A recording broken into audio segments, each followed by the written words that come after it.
recent weeks, hundreds of Muscovites have been strapping blue buckets to the roofs of their cars to mock the flashing blue lights that allow senior bureaucrats to drive into oncoming traffic and break the rules that everyone else has to obey.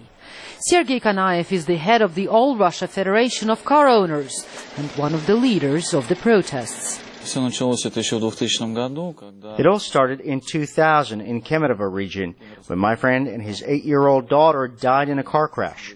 The policeman who ran into them was not only drunk, he had gone through a red light and had no siren on. I was driving right behind them and I saw the whole thing. That was when we decided to seek justice. In Moscow, the campaign has been fueled partly by an incident in February, when the Mercedes of the vice president of the company Lukoil, carrying a blue light, collided with a Citroën. 2 women were killed in the Citroën, one of whom was a well-known gynecologist. Authorities initially blamed the women, but witnesses and the family said the Lukoil car was to blame.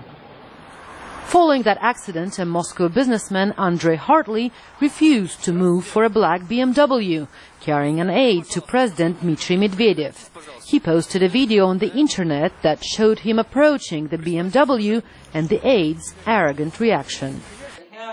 Masha Lipman is an analyst with Moscow's Carnegie Endowment for International Peace. There's some change in the mood. I wouldn't say this is radical. Actually, automobile drivers have been a rather cohesive force in Russia, and this is not the first time this is happening. Previously, however, they tended to protest against what they saw as an infringement on their socioeconomic rights.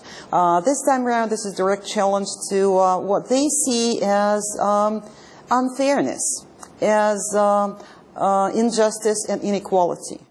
The Russian lower house of parliament is now considering legislation that would require protesters using automobiles to inform the authorities about their planned actions 3 working days in advance.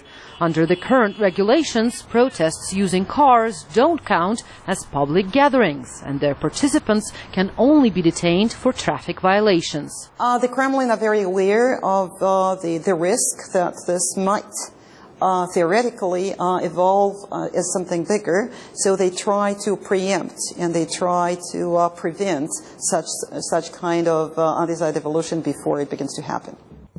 The Blue Bucket Society has reacted to the lawmakers' initiative by organizing a march around the city, with blue pails and plastic cups attached to their heads. Moscow police detained several protesters. But they're not the ones who should be arrested, says Car Owners Federation head Sergei Kanaev. These people with blue lights are above the law. They're not ready to follow it. And people who write laws are also above the law. We have to make everyone respected. And this rally against the blue lights is exactly about that. Most federal lawmakers lost their right to a blue light in 2006 after an outburst of public anger at their privileges. Now, theoretically, only the speakers and deputy speakers of the 2 houses of parliament may use the lights officially, but there are still dozens of cars on the Moscow roads that continue to exploit the advantages of a blue light on the roof. Anya Ardayeva for VOA News, Moscow.